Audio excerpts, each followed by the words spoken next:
शहर कराची के एक बड़े से घर में एक लड़की रहती थी जिसका नाम आतिफा था। उसकी झील जैसी गहरी आंखें थी, उसके काले लंबे बाल थे। आतिफा एक खूबसूरत लड़की थी।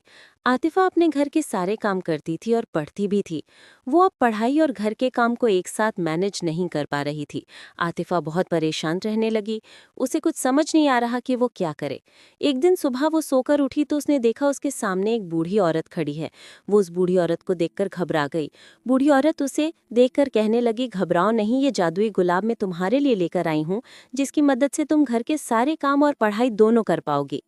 आतिफा उस बूढ़ी औरत से चमकता हुआ नीले रंग का गुलाब ले लेती है। मगर तुम्हें अपनी 17th बर्थडे में अपनी मेहनत से तुम्हें अपने लिए कुछ खास बनाना होगा। अगर तुमने इस मौके पर जादुई गुलाब का सहारा लिया तो ये जादुई गुलाब तुमसे हमेशा के लिए छिन जाएगा। मगर अभी फिलहाल तुम जादुई गुलाब की मदद ले सकती हो।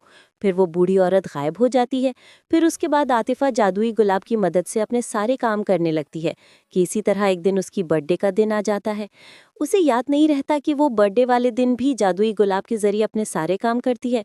फिर उसे याद आता है कि आज तो उसकी सालगिरह का दिन था और अब 12 बजने में सिर्फ आधा घंटा बाकी है। आतिफा बिल्कुल परेशान हो जाती है। उसे समझ नहीं आता कि वो अब क्या करे। उसे ख्याल आता है कि क्यों ना वो अपनी बर्थडे का केक बनाए। वो झटपट केक बनाती है और जब केक पकने लगता है तो केक पूरा जल चुका होता है और अब 12 बजने में सिर्फ 5 मिनट बाकी थे। वो अल्लाह ताला से दुआ करती है कि या अल्लाह मेरे वक्त में बरकत दीजिए। वो किसी तरह झटपट केक तैयार करती है और उसे पता भी नहीं चलता है कि 12 बजने से पहले पहले उसका केक तैयार हो जाता है।